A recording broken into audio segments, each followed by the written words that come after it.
Hey guys, it's Hippokittie, and we are doing something I haven't done in a minute now. We're doing a tech review. Today, the PC Engine. Let's do this. The version of the PC we're going to be reviewing today is going to be what is referred to as the Suitcase Bomb, which is a combination of the CD, PC Engine, and interface unit.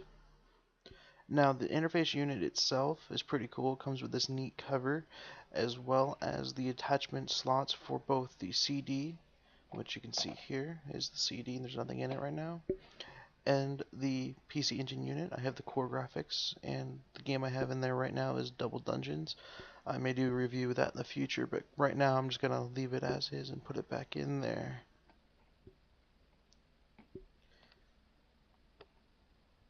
Now, this unit does have a couple different things about it that are pretty unique, and we're going to be going into those right now. Now, here it is separated. You got the cover, you got the CD, then you got the interface unit itself, then you have the PC Engine, and then my Avenue Pad 6 controller for it. The engine itself is pretty small. It's a little bit bigger than a Super Nintendo cartridge. It's in Japan only for this version. There's a power port. And then this is the back port, which is used to connect to the interface unit, the video unit, and then the core graphics design itself, the black and blue. This is the CD-ROM 2, which was the first actual CD-based game console. It's pretty cool. It can be used as a CD player. It's pretty light. It's nice color. Normally these yellow, but mine's actually pretty white. You can see all over it. It's pretty basic in general. It does have a couple weird things like all over it, but it's not bad.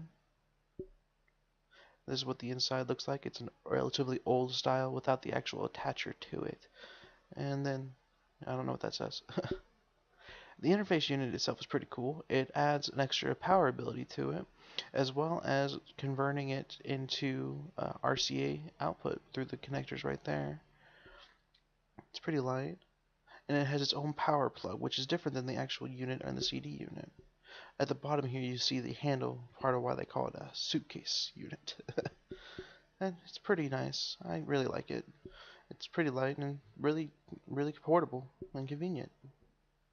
Now the Avenue Pad 6 is not the default controller. The default controller only came with 2 buttons with 2 turbo switches. Mine's got 6 buttons, which you can switch between using the 2-button layout or the 6-button layout, which is good for like Street Fighter and things. It's pretty comfortable, pretty light, nice size, but the cable is so short. And the connector at the end is just a pin connector, similar to the TurboGrafx, but different. Now, with the unit, you would turn it on with switching this over to add power to the actual interface unit, so protect it from oversurging. And then you see there's the system card, which is used actually for the CD unit. I want to go ahead and switch it on here. Now you can see it boots directly into the CD-ROM system with that card and tell me to push the run button, which is the start button for the controller. So I'm going to go ahead and put CD in. I don't know what this game actually is, but it's an RPG. Not a bad game, but I can't read it, so I can't do anything with it.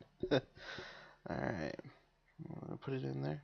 Now, you're going to see that it's actually a pretty slow run time. There's my controller. Press run. And there we go. Now, the CD unit actually also does saves, which is not working on mine because my capacitors are dead on it. That's not a problem. One big problem with the CD unit, though, is you can actually put in pirated CDs and it'll still read them as normal. But it can read TurboGrafx CDs, which is nice. So, there's ups and downs, but it takes way long to load. And you see where it says PC. If you had a CD in there, it would say a track number instead. So, oh yeah, it's pretty nice. I like it. It's quiet, convenient, and pretty good. But again, slow load time, so that's again from the era itself. We got good video there too. I need to get a new TV soon. That one's starting to go out. Yeah,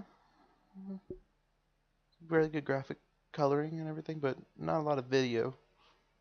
The PC engine itself is pretty cool. I'm actually pretty happy with it. In all, I wish I had more games for it. I would do reviews of games for it, but I only have three, and they're entirely in Japanese. It is the Japanese variant of the TurboGrafx 16. It came out in Japan first. The CD came out afterwards, which is why I have the interface unit with it instead of having like a Turbo Duo or something like that. Altogether, it's a pretty good little system. It's got good games, good selection of games. One downside of it, um, they're kind of expensive. The whole system, and from a collector standpoint, it's easier to get the Japanese games like cheaper, but they're still pretty expensive. A lot cheaper than the TurboGrafx games though. Um, Altogether, I would give this system 5 out of 5 potatoes. Uh, it it's got all the graphic capability, like visual wise, of like a Super Nintendo or a Sega Genesis, but it's got the processing power of the NES, so no multiple backgrounds and stuff like that. So overall, it's really good. It's extremely ahead of its time. It lasted until about '99 in Japan. There are still games made for it. There's actually Authorbyte. I'll give this link down below to his page. He still makes games. He sells the Super CD variants. I don't have the Super CD card, so I can't really play any of them. The Super CD card runs about $70. The arcade card about like 120-ish, depending on when you get it. So, thanks for watching, guys, and remember, always follow your dreams. Peace, peace.